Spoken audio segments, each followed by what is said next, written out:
ရာမာနိုင် area မှာမြန်မာငွေ3,000ကျော်နဲ့ rental ကြီး 10% အထိရနိုင်မဲ့ကွန်ဒိုတစ်ခုကိုလိုက်ပြပေးမယ်ဒီကွန်ဒိုလေးပြင်ထိုင်းနိုင်ငံကွန်ဒိုလုံညွှန်နဲ့ပတ်သက်ပြီးသိချင်တာရှိကျွန်တော်တို့ home Thailand estate ပေမှာလာရောက် appointment ယူပြီးတော့အသေးစိတ်ဆွေးနွေးနိုင်ပါတယ်ခင်ဗျအခန်းလေးတွေရဲ့ဈေးနှုန်းနဲ့အသေးစိတ်လေးကိုပြောပြပေးသွားမှာမို့လို့ဗီဒီယိုလေးကိုအဆုံးထိကြည့်ပေးပါအောင်နော်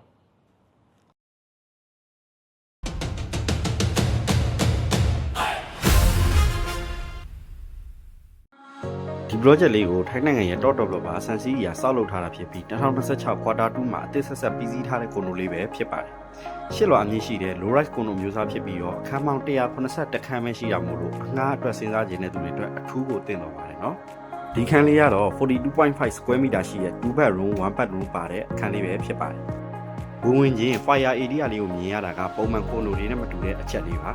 ။ပြီးရင်တော့ dining area နဲ့ living area ကိုရောက်ပါပြီ။ဒီခန်းလေးရဲ့ living area တကယ်ကိုကျယ်တာမလို့မိမိအိမ်ကိုဧည့်သည်လာရင်လည်း living area မှာကြည်ကြဝန်းနဲ့အခန်းလို့ရအောင်ပါနော်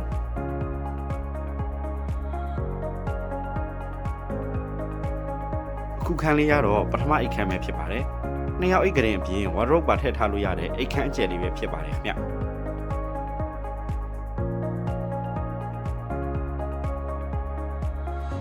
ဒီခန်းလေးကတော့ဒုတိယအိတ်ခန်းလေးပဲဖြစ်ပါတယ်ဒီ project ကအခန်းတွေအားလုံးအတွက် fully furnished ပေးထားတာမလို့ပစ္စည်းအများကြီးထပ်ဝယ်စရာထပ်ထည့်စရာမလိုတာကလည်းကျွန်တော်ကြိုက်တဲ့အချက်သေးပါပါတယ်ဒီခန်းလေးရဲ့အကြိုက်ဆုံးအချက်ကတော့ kitchen ကိုဘေးမှာ balcony နဲ့တွဲပေးထားတာပဲဖြစ်ပါတယ်ဟင်းချက်ရတာကြိုက်တဲ့မြန်မာတွေအတွက်ရမ်းကိုအဆင်ပြေစေတဲ့အခန်းလေးပဲဖြစ်ပါတယ်ခင်ဗျအခုခန်းလေးရဲ့ဈေးနှုန်းလေးကတော့ထိုင်းဘတ်ငွေ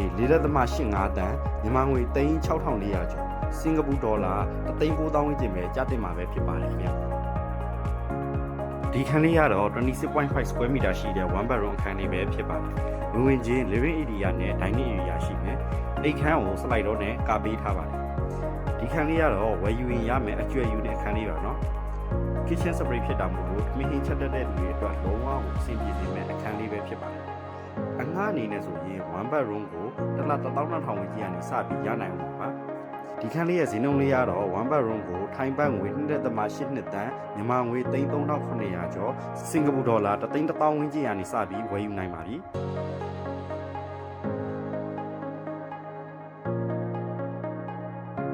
facility အနေနဲ့ second floor မှာဆိုရင်ဂျင်ပါမယ်ရေဘူးကန်ပါပါမယ်ချစ်လွှာရဲ့အပေါ်ဆုံးမှာတော့ rooftop garden ပါပါမယ်ခင်ဗျဒီ project လေးကိုစိတ်ဝင်စားရဲဆိုရင်တော့ကျွန်တော်တို့ home Thailand estate ကိုအမြန်ဆုံး appointment လိုက်တော့နော်ခုလိုမျိုးကိုနိုကောင်းလေးတွေကိုပတ်စင်တင်ဆက်ပေးသွားမှာဖြစ်လို့ home Thailand estate page ကို follow လုပ်ဖို့လည်းမမေ့နဲ့နော်